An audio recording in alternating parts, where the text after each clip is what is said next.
Netaji Subhash open university থেকে number transfer ফর্মটি নিয়ে একাধিক ছাত্রছাত্রী নানা রকম প্রশ্ন করেছিলেন।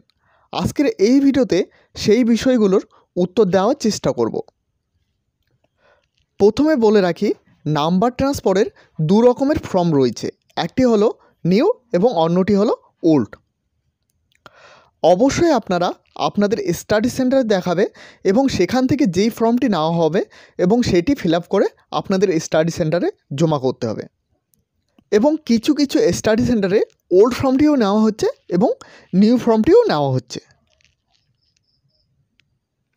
এখানে প্রথম কমেন্ট রূপসানা পারভিন বলতেছেন, স্যার ফার্স্ট ইয়ারের দুটি পেপার যদি এনসি আসে তাহলে কি নাম্বার ট্রান্সফার করতে পারবো কি? প্রথমে জানিয়ে রাখি, আপনারা যারা ফার্স্ট ইয়ারের ছাত্রছাত্রী এক কিংবা একাধিক পেপারে এনসি পেলে সেটা কিন্তু আপনাদের নেক্সট ইয়ারে পরীক্ষা দিয়ে পাশ করিয়ে নিতে হবে। তো সেম কোশ্চেন কিন্তু গোপালও করেছে। তারপর এখানে কি বলতেছে, এখানে বলতেছে ফার্স্ট ইয়ার থেকে কি সেকেন্ড ইয়ারের মার্ক ট্রান্সফার করা যাবে?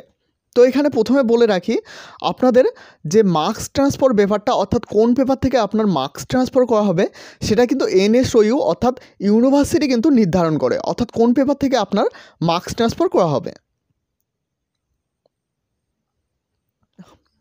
আরেকজন স্টুডেন্ট বলছেন যে কতদিনের মধ্যে এটা করতে হবে।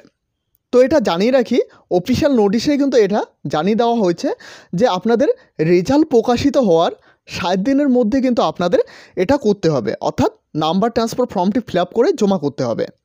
এবং 60 দিনের বেশি সময় লাগলে কিন্তু NSOU গ্রহণ করবেন না, অর্থাৎ আপনার ফর্মটা কিন্তু জমা করবেন না। এখানে আরেকজন স্টুডেন্ট বলতেছে, নাম্বার ট্রান্সফার করলে কতদিন লাগবে রেজাল্ট আসতে, কবে হাতে পাবো? তো এটা বলে রাখি, তোমরা 60 দিনের মধ্যে নতুন রেজাল্ট পেয়ে যাবে। তো অনেক সময় দেখা যায় 60 দিনের বেশি লেগে যায় কিংবা 60 দিনের আগে চলে আসে।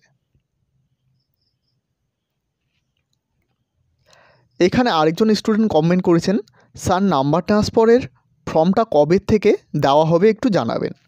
তো নাম্বার ট্রান্সফারের ফর্ম দেওয়া হয় না, এটা অফিসিয়াল ওয়েবসাইট থেকে ডাউনলোড করে নিতে হয়। এছাড়াও এই ফর্মটি কিন্তু আমাদের অফিসিয়াল টেলিগ্রাম চ্যানেলে পেয়ে যাবেন, অবশ্যই সকলে যুক্ত হয়ে নিন। এবং এই ফর্মটি আপনারা ডাউনলোড করার পর ফর্মটি প্রিন্ট আউট করে নেওয়ার পর আপনাদের যে স্টাডি সেন্টারের কোঅর্ডিনেটর রয়েছে তার কাছে সই নিতে হবে। তারপর সেটা কিন্তু আপনাদের স্টাডি সেন্টারেও জমা করতে পারেন কিংবা আপনারা কিন্তু NSOU যে হেড অফিস রয়েছে সেখানেও জমা করতে পারেন। আমি এই আগের ভিডিওতে আমি দেখিয়ে দিয়েছিলাম যে কোন অ্যাড্রেসে আপনাদের গিয়ে জমা করতে হবে। এখানে আরেকজন স্টুডেন্ট কমেন্ট করেছেন, বিডিবি থার্ড ইয়ারের 6টি পেপার, 5টি পেপার দিয়ে 1টি পেপার না দিলে এনসি আসবে না অ্যাবসেন্ট আসবে? তো এখানে সাধারণত আপনার কিন্তু অ্যাবসেন্ট হয়ে যাবে এবং অ্যাবসেন্ট হলে ট্রান্সফার অফ মার্ক করে ওই সাবজেক্ট পাস করা যাবে। নাম্বার ট্রান্সফার করার ক্ষেত্রে আপনাকে কিন্তু প্রতিটি পেপারে পরীক্ষা দিতে হবে এবং প্রতিটি পেপারে পরীক্ষা দেওয়ার পর আপনি যদি কোনো পেপারে পাস মার্ক তুলতে না পারেন সেক্ষেত্রে কিন্তু আপনি নাম্বার ট্রান্সফার করতে পারবেন এবং নাম্বার ট্রান্সফার করা হবে আপনি যেই পেপারে বেশি নাম্বার পেয়েছেন সেই পেপার থেকে কিন্তু আপনার নাম্বারটি ট্রান্সফার করা হবে।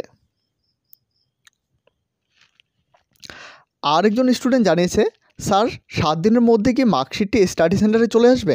হ্যাঁ, তোমাদের কিন্তু মার্কশিটটা 7 দিনের মধ্যে চলে আসে, কিন্তু কোনো কোনো ক্ষেত্রে আমরা দেখেছি 7 দিনের বেশি কিংবা কমও লেগে থাকে। আরেকজন স্টুডেন্ট জানিয়েছে ফর্মটার লিঙ্কটা কই? তো অবশ্যই আপনার ফর্মটার লিঙ্ক কিন্তু আপনারা ভিডিও ডিসক্রিপশানে পেয়ে যাবেন। আরেকজন স্টুডেন্ট কমেন্ট করেছেন, স্পিড পোস্ট করলে হবে নি? তো অবশ্যই আপনারা কিন্তু স্পিড পোস্ট করবেন না, আপনারা স্টাডি সেন্টারে কিংবা NSOU যে হেড অফিস রয়েছে সেখানে গিয়ে জমা করার চেষ্টা করবেন। এখানে আরেকজন স্টুডেন্ট কমেন্ট করেছেন, ফার্স্ট ইয়ার কি অ্যাপ্লাই করতে পারবে? তো এখানে বলে রাখি, ফার্স্ট ইয়ারের স্টুডেন্টরা কিন্তু অ্যাপ্লাই করতে পারবে না।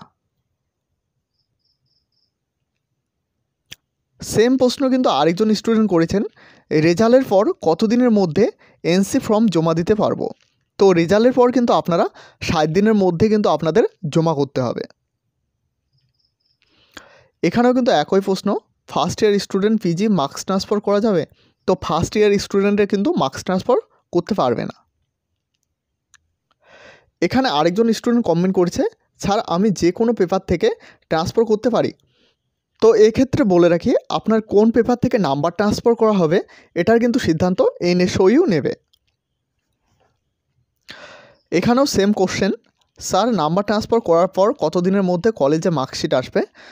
7 দিনের আগে কিংবা পরে। এখানে একজন স্টুডেন্ট কমেন্ট করেছে, স্যার আমার একটা 3 নাম্বারের জন্য NC আসছে, বাংলা রেজাল্ট দিতে অনেক লেট করলো, এখন কি করব? দেখো এখানে কিন্তু নোটিশে বলা হয়েছে রেজাল্ট প্রকাশ হওয়ার পর আপনাদের 7 দিনের মধ্যে এই ট্রান্সফার ফর্মটি জমা করতে হবে। তো অবশ্যই আপনি কিন্তু ট্রান্সফার ফর্মটি জমা করতে পারবেন। এখানে আরেকজন স্টুডেন্ট বলেছেন, নাম্বার ট্রান্সফার করলে কি রেজাল্টের ভ্যালু কমে যায়? তো নাম্বার ট্রান্সফার করলে আপনাদের রেজাল্টের ভ্যালু কমবে না। আপনি যদি পরের বছর এক্সাম দিতে না চান বা 2-3 নাম্বারের জন্য NC পেয়ে যান, সেক্ষেত্রে কিন্তু আপনি নাম্বার ট্রান্সফার করতে পারেন। এবং আপনি যদি পরের বছর এক্সাম দিতে পারেন, সেক্ষেত্রে আমি বলবো যে এক্সাম দিয়ে পাশ করিয়ে নেওয়া, সেক্ষেত্রে কিন্তু আপনার নাম্বারটিও বেশি হয়ে যাবে। আর নাম্বার ট্রান্সফার করলে আপনার অন্য পেপারে যে পেপারে নাম্বার বেশি রয়েছে সেখান থেকে কিন্তু নাম্বারটি কমে অন্য পেপারে ট্রান্সফার করা হবে।